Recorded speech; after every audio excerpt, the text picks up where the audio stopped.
We have another huge day coming up ahead for us in the stock market and in the crypto space. We're going to look at the indices, the S&P, Nasdaq 100, Russell 2000 through ETFs that track each of those. We'll look at Bitcoin, we'll look at XRP to see how they're progressing. And then there's a few particular companies that we'll look through in here. So we'll look at Nvidia, we'll look at Netflix, we'll look at Roblox to see the things that are shaping up for those. So Fed interest rate decision, by the way, we get that at 2 p.m. today.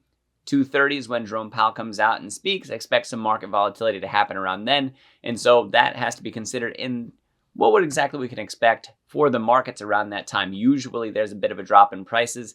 The market's going to worry about what Jerome Powell has to say. And today there's some likelihood for that because, well, he was pretty hawkish last time. Is he going to be hawkish again this time? So we'll see with that, with the labor market reports coming out showing continued strength, and with inflation reports somewhat subdued for January, but still the pressure's on now for February for those inflation reports to really perform. And we don't get the PCE numbers until Friday, which is after the conclusion of the Fed meeting. So let me put this up here for you for the charts and we'll get right into it. So SPY, there we are.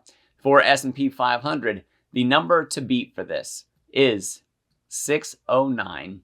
There we are. 609.83 is that number to get up above. That's that red line that you see right across the top of this thing. The pre-market hours rocking at 605.57. So let me pop that out so that you can see that number there on your screen.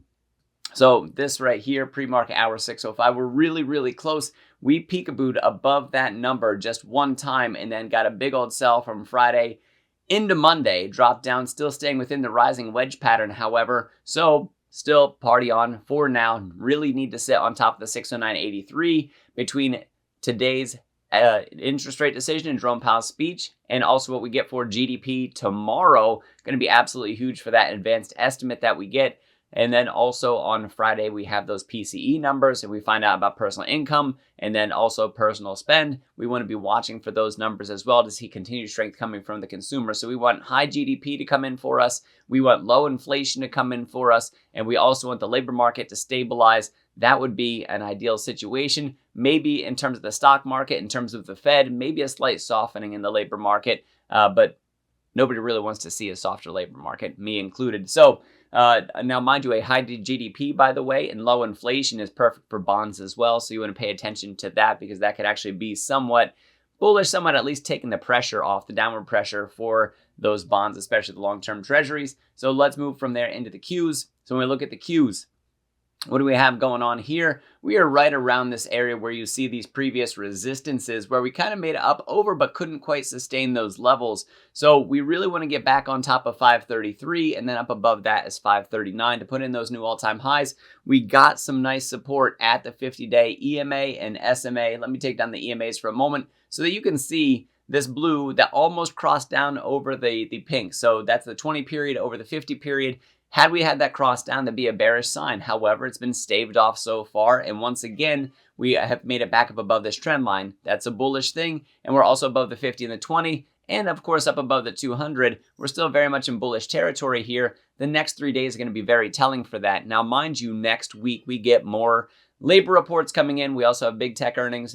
Today, I believe it's Tesla and Meta. Next week, we get from Google. We get from Amazon, Apple in there. So we have a bunch of big news coming up, a lot of catalysts that can really do a lot to really move around these markets up or down. So a lot of volatility coming in. And plus we want to continue to watch how we see for DeepSeek, for DeepMind R1, how that's coming along with the implications that we have. We want to hear some flavor in terms of what's going on with that and how Nvidia infrastructure is going to sit for that. That's a large player, especially with the Nasdaq 100 is concerned. IWM, the Russell 2000 stocks, where we find ourselves yesterday. So yesterday, we stayed up above the 20. We stayed up on top the 236 Fibonacci. Good to find that support at 225 because you can see we resisted that before. We really need to get on top of the 50 at about $230 per share for the Russell 2000 stocks. The Fed interest rate decision can catalyze that. So really, really watch the Russell 2000 stocks. Watch what Jerome Powell has to say in terms of will he ease monetary policy? Are we going to get a more dovish Fed that signals more rate cuts? If we do, then we could have a party on Russell 2000, party on IWM. We need to see what's going on with that. We want to see easier monetary policy. We want to see that he expects inflation to continue to subside, because if so, that could lead to further rate cuts. If he talks about further softening the labor market, but not too much to the point of recession, just a little bit, that could be once again something. So we really want him putting out fires today at 2:30 when he comes out and speaks. That could very much catalyze what we see for the rest of 2000. If he's hawkish again, that can be downward pressure. If he said inflation, we're worried that it's going to come back, we're going to do whatever it takes in order to press it down so that we don't get a resurgence. So if he comes out very hawkish, that's downward pressure. It could probably uphold that 50-day as resistance. So moving on to Nvidia. Nvidia took its bounce off the 200-day, which is a bullish thing. I said we could probably get a big bounce here. That is also a bounce, by the way, off the 50-week. So there we go, get that to adjust. And this is the 50-week EMA and SMA as you look at it for this candle. So we came down to that, and I said we could probably bounce significantly from here. Watch for that. If we break down through it, that's bearish. So far, the bullish case has upheld that we see that bounce being up above the 200, being in more of an overall bullish territory. That was more likely to happen, and you can see a bit of that recovery. So going back to the daily chart here, you can see we opened around the 200 and we just rose up from there. I think that big tech earnings, Powell coming out and speaking, and then also what we get for GDP, we want to see strong GDP numbers coming out, and then also labor market. Those are all going to be helpers, but we really want to hear about further demand. That demand has not changed or it has increased for Nvidia products and services. That's going to be the big thing. We want to watch big tech to see what Meta, to see what Tesla have to say for that. Moving over into Netflix, I talked about this yesterday with this bull pennant formation that we have. We've broken above the top trend line. We don't necessarily have that volume confirmation yet. I did take a position in this. We're going to see if we can get that little bit of that 5%, 5 to 10% push out of this to really push us up from there. Now, mind you, because we've broken out of the top of it, I would like to see it during the regular trading hours. That does change these price targets. If this really is a true breakout, then it would go back here, and then we would drag these up, and then we'd also move these prices up a little bit. So that would be 1030 for that, and then moving that there, and then this price up here, you can see how that price changes to about 1106. So minor changes there, not a whole lot of movement, but we could potentially see that upside off this consolidation pattern if we break to the upside on this. So hopefully we get bullish sentiment in the markets, and then we could see that upward pressure really affecting Netflix as well. If we get downward pressure instead, it's going to make that play that I have, that call option that I have, fall apart. So instead, let's move over to Roblox. Roblox is showing a rising wedge pattern. We have a bottom trend line, a top trend line. If we blow the top of this thing, that's a bullish thing instead. So really watch for that. What we have is the bears holding a stronger line. The bull is trying to put that pressure. And as that battle continues, if the bears finally do win out, that's what pushes that price down. I currently have a put option based off of where we see the daily RSI.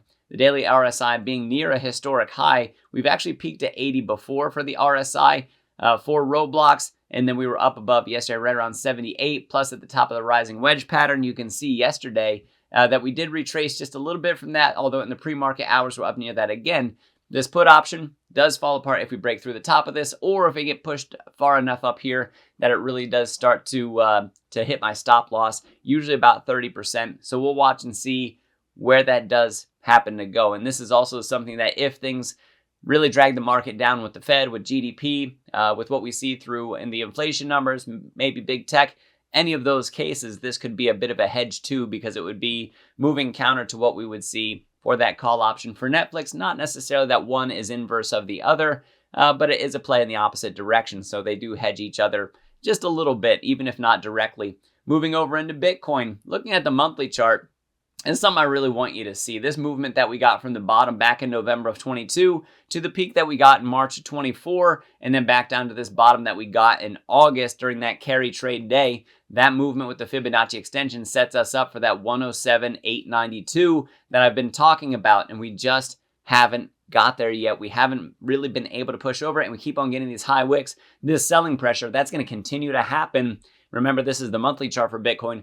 Those high wicks are going to continue to happen. We're going to continue to get that selling pressure until we get that full break up above 107,892. Once we get that, then it's a bit of a party on phase that could put us up, maybe up to about 144 in the near term after that. But until that time, if we fail to break that 107,892, we're just going to struggle to really get up there. And also, if we fall short of the next Fibonacci, which is right around 120 to 127, we're going to be watchful for that as well. So XRP, what's going on? Well, we said yesterday in the video that we got a lot of buying pressure coming here, keeping it up above the 50-day, still riding on top the 5 and the 13. This is actually really good to see that cooling for momentum for XRP. This could be the thing that allows us to have that further push, especially if Bitcoin itself sits on top of that 107,892. I think that we're going to rocket up above that 340. We're going to break that previous near-term high that we have here. Not the all-time high on XRP, by the way. We'd have to zoom out on this one. There we go. And you can see that, well, maybe we'd have hit an all-time high. My bad there. So the all-time high before was 331. So it does look like we actually did get an all-time high on this one when we put in that 340, at least as per what we see for, I should preface it, although this does take it back to, I believe, when XRP started. I think 2013 was about that year. Those of you in the XRP, if you're watching, feel free to school me on that one. I'm following the technicals. I am not part of the army yet, but it is something that I maintain interest in. So just XRP, keep an eye on this, especially if we hear ETF news, if we hear more positive bullish sentiment for crypto, further talk from Trump, for example, for really pushing progress into Bitcoin, leading into the crypto space. Those could be things that also help catalyze this. And I would be remiss if I didn't mention, once again, the Fed's impact of this easier monetary policy does lean into upward pressure for risk assets. So crypto really does fall into that area. Subdued inflation is part of that easier monetary policy as well. So lower inflation means that we can also dip into these risk assets a little bit more. So we want to be watchful for that as well to see what we get from the PCE numbers. High GDP, always going to be good for economic strength. So we want to see what we get for the advanced estimate for GDP. And then we want to watch the labor market for what we get the following week. And we also want to hear what we get from big tech. So there's any number of catalysts. It is a very nuanced thing that we want to be watchful for. In the meantime, the technicals, I gave that price very solidly for Bitcoin, 107,892. The price to beat for XRP is the $3.40. We need a full candle to sit on top of those two prices for those two cryptos. And that is something that is really going to help us